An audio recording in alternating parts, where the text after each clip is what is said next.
शांताकारं भुजंगशयनं पद्मनाभं सुरेशं विश्वाधारं गगनसदृशं मेघवर्णं शुभांगं लक्ष्मीकान्तं कमलनयनं योगिभिर्ध्यानगम्यं वंदे विष्णु भवभयहरं सर्वलोकैकनाथं। मंगलम भगवान विष्णु मंगलम गरुड़ध्वज मंगलम पुंडरीकाक्ष मंगलाय तनोहरि। ओम नमो भगवते वासुदेवाय। आज का दिन आप सभी के लिए मंगलमय हो। आइए सुनते हैं फागुन मास कथा का 10वां अध्याय।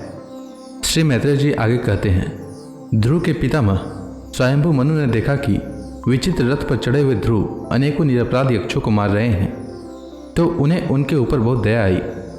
वे बहुत से ऋषियों को साथ लेकर वहां आए और अपने पौत्र ध्रुव को समझाने लगे।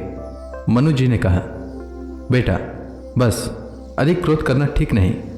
यह पापी नरक का द्वार है।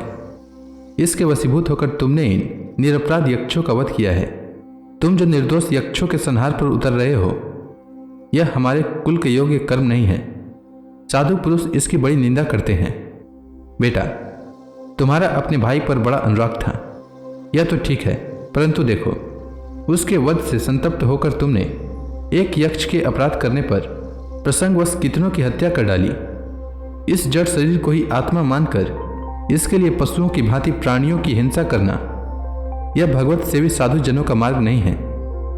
प्रभु की आराधना करना बड़ा कठिन है, परंतु तुमने तो लड़कपन में ही संपूर्ण भूतों के आश्रय स्थान श्रीहरि की सर्वभूतात्म भाव से आराधना करके उनका परम पद प्राप्त कर लिया है। तुम्हें तो प्रभु भी अपना प्रिय भक्त समझते हैं तथा भक्त जन भी तुम्हारा आदर करते हैं। तुम साधु जनों के पथ प्रदर्शक हो, फिर भी तुमने ऐसा निंदनीय कर्म कैसे किया।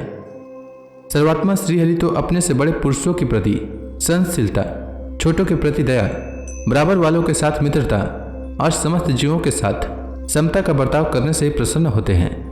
और प्रभु के प्रसन्न हो जाने पर पुरुष प्राकृत गुण और उनके कार्य रूपलिंग शरीर से छुटकर परमानंद स्वरूप ब्रह्म पद प्राप्त कर लेता है। बेटा ध्रुव, देहादि के रूप में परिणत हुए पंचभूतों से स्त्री पुरुष का आविर्भाव होता है और फिर उनके पारस्परिक समागम से दूसरे स्त्री पुरुष उत्पन्न होते हैं। ध्रुव, इस प्रकार भगवान की माया से सत्वादी गुणों में न्यूनाधिक भाव होने से ही जैसे भूतों द्वारा शरीरों की रचना होती है, वैसे ही उनकी स्थिति और प्रलय भी होते हैं। पुरुष श्रेष्ठ, निर्गुण परमात्मा तो इनमें केवल निमित्त मात्र हैं। उसके आशय से यह कार्य कारणात्मक जगत उसी प्रकार भ्रमता रहता है जैसे चुंबक के आशय से लोहा। काल शक्ति के द्वारा क्रमशः सत्वादी गुणों में शोभ होने से लीला में भगवान की शक्ति भी सृष्टि आदि के रूप में विभक्त हो जाती है।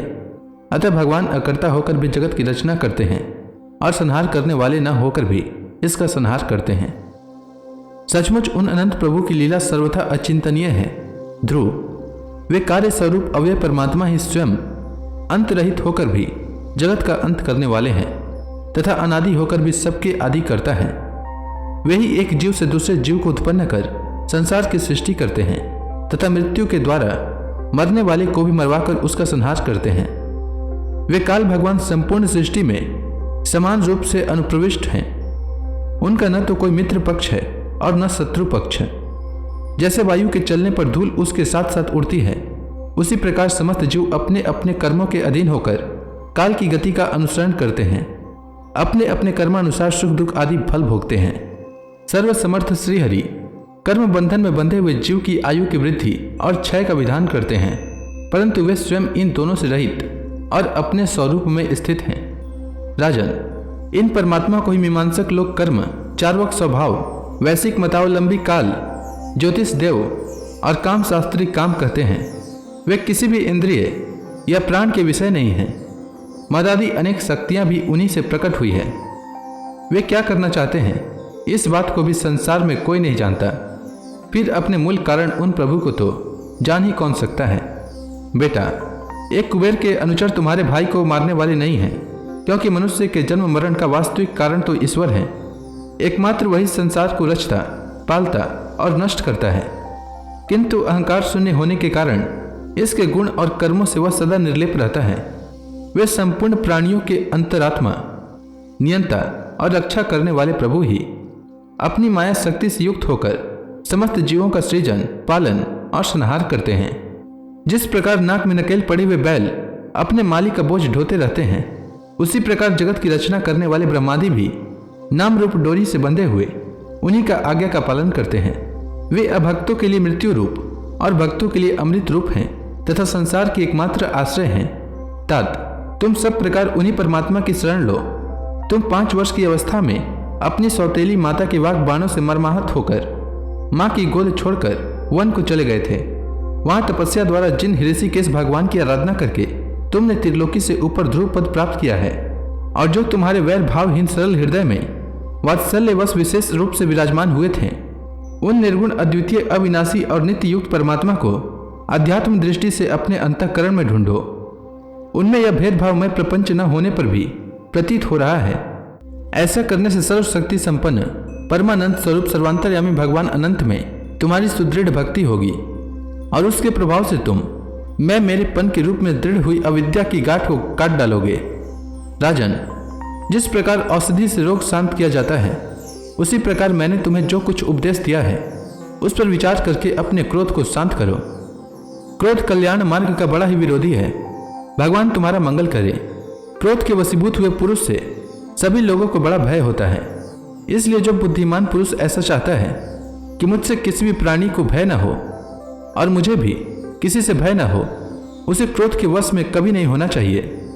तुमने जो यह समझ कर कि ये मेरे भाई के मारने वाले हैं, इतने यक्षों का संहार किया है, इससे तुम्हारे द्वारा भगवान शंकर के सखा कुबेर जी का बड़ा अपराध हुआ है। इसलिए बेटा, जब तक कि महापुरुषों का तेज हमारे कुल को आक्रांत नहीं कर लेता, इसके पहले ही विनम्र भाषण और विनय के द्वारा शीघ्र उन्हें प्रसन्न कर लो। इस प्रकार स्वयंभू मनु ने अपने पौत्र ध्रुव को शिक्षा दी। तब ध्रुव जी ने उन्हें प्रणाम किया। इसके पश्चात वे महर्षियों के सहित अपने लोक को चले गए। तो इसी के साथ यह अध्याय समाप्त हुआ। इसके आगे ध्रुव जी ने क्या किया वह मैं कल के अध्याय में सुनाऊंगा। तब तक के लिए भगवान हरि का नाम लेते रहें। तो प्रेम से बोलिए भगवान विष्णु की जय, श्री कृष्ण भगवान की जय, समस्त देवी देवताओं की जय।